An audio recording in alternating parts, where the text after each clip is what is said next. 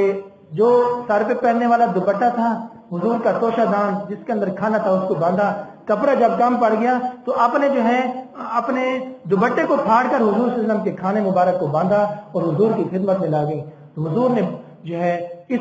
قربانی کو، اس خدمت کو، اس جذبے کو دیکھتے ہوئے ذات النطاقین کا لقب بھی سیدہ آسماء جو حضرت صدیق اکبر رضی اللہ تعالیٰ عنہ کی بیٹی ہیں ان کو عطا فرمایا۔ اور صدیق اکبر کہتے تھے کہ ابو بکر کی 3 خواہشیں ہیں کہ مال جو ہے ابو بکر کا ہو اور خرچ کرنے والے ہاتھ حضور کے ہوں، اور بیٹی جو ہے وہ صدیق کی ہو اور خادمہ جو ہے وہ حضور کی ہو، اور جو ہے چہرہ محمد عربی صلی اللہ علیہ وسلم کا ہو، اور زیارت کرنے والی آنکھیں جو ہے وہ صدیق کی ہوں، اور بس ابو بکر جو ہے حضور کے چہرے کی جو ہے وہ زیارت ہی کرتا ہے۔ اور اللہ پاک نے یہ تینوں خواہشیں من عن کما حق پوری کر کے دکھائیں، اور ان کا جو جذبہ عشق و رسالت تھا اللہ نے اس کو قبول فرمایا اور اس کو دنیا کے اندر پورا کر کے جو ہے وہ دکھایا بھی۔ جب حضور صلی اللہ علیہ وسلم کی وفات ہو گئی تو وہ زمانہ بڑا مشکل زمانہ تھا۔ اس وقت فتنے عروج کو پڑ گئے۔ بعض فتنے تو ایسے تھے جن کو یہ کہا جاتا ہے کہ کچھ لوگ ختم نبوت کے منکر ہو گئے، ارتداد کا فتنہ پیدا ہو گیا، اور بھی بہت سارے فتنے جو ہے وہ سر اٹھانے لگے۔ تو سیدنا صدیق اکبر رضی اللہ تعالیٰ عنہ وہ صحابی رسول تھے جو آپ جبل استقامت بن کر جو ہے وہ آپ کھڑے رہے، اور آپ نے حضور صلی اللہ علیہ وسلم کی اس غم، آپ کے جانے کی غم کی حالت کے اندر بھی آپ نے استقامت کا دامن نہیں چھوڑا۔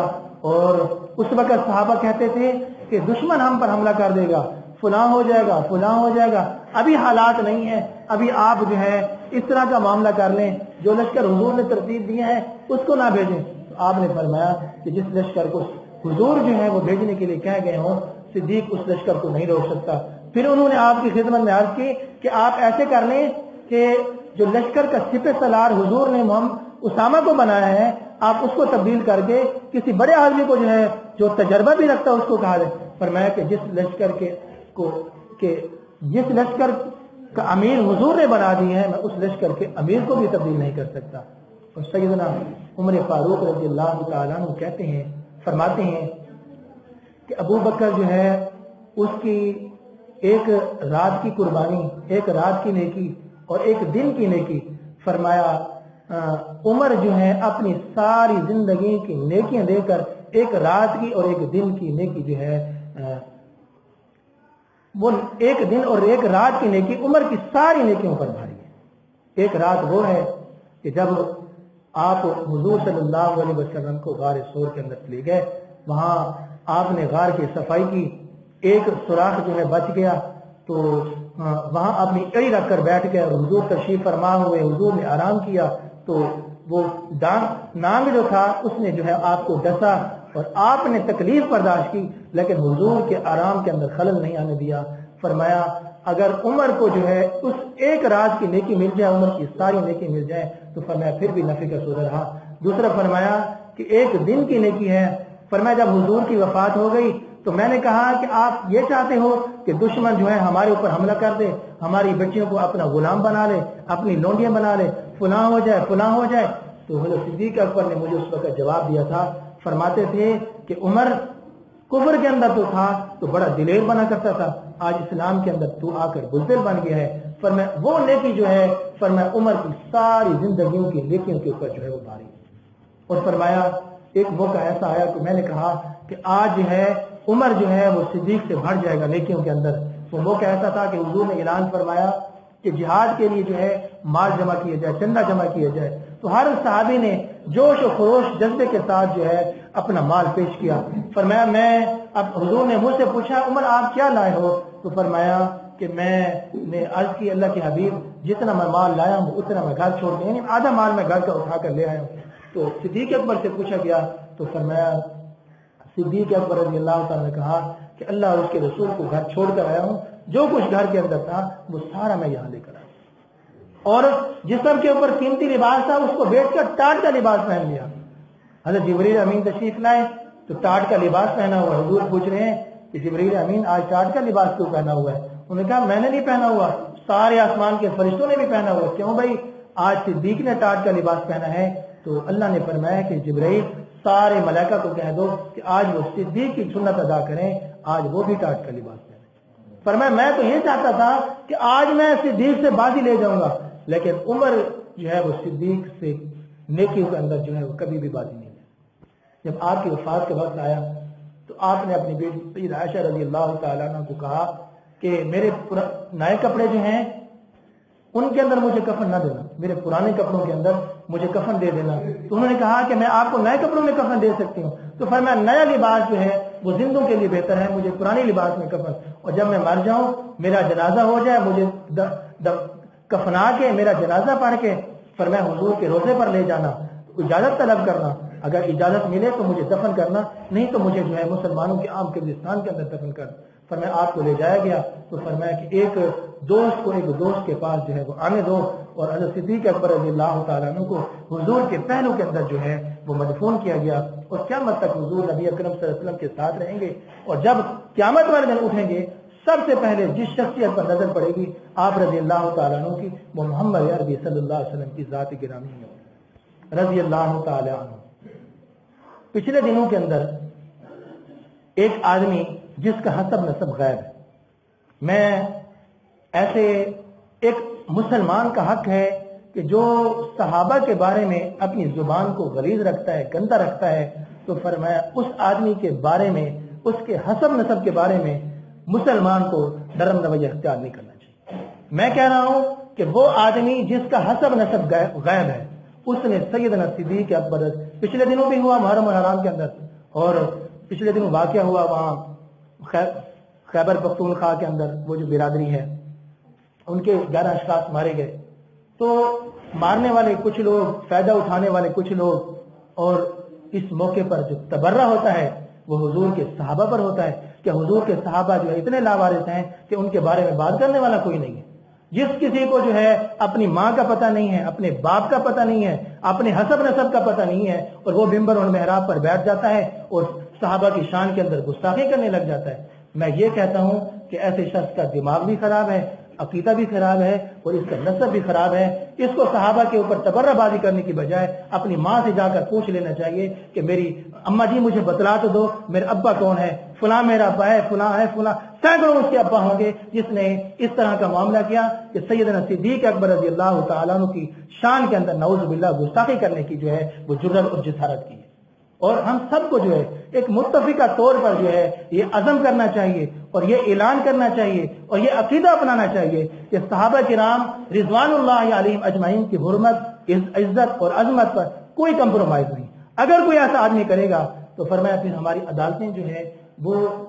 انہوں نے اپنی عزت اور شان کو گروی رکھ دیا ہے، لیکن جو صحابہ کے پروانے ہیں انہوں نے اپنی تلواروں کو،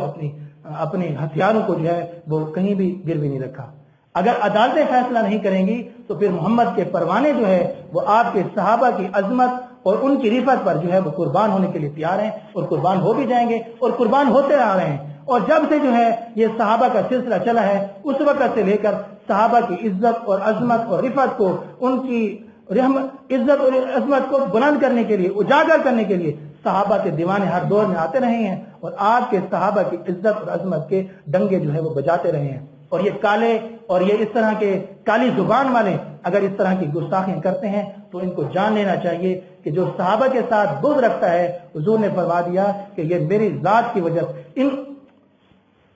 یہ لوگ کہتے ہیں کہ ہم اہل بیت سے محبت کرتے ہیں۔ میں نے شروع کے اندر بیان کیا کہ عظمت اور رفعت کے دو ادارے ہیں، صحابہ اور اہل بیت۔ اگر صحابہ کے ساتھ محبت ہے، اہل بیت کے ساتھ نہیں ہے، تو فرمایا یہ آدمی مسلمان نہیں ہے، اس کا عقیدہ خراب ہے۔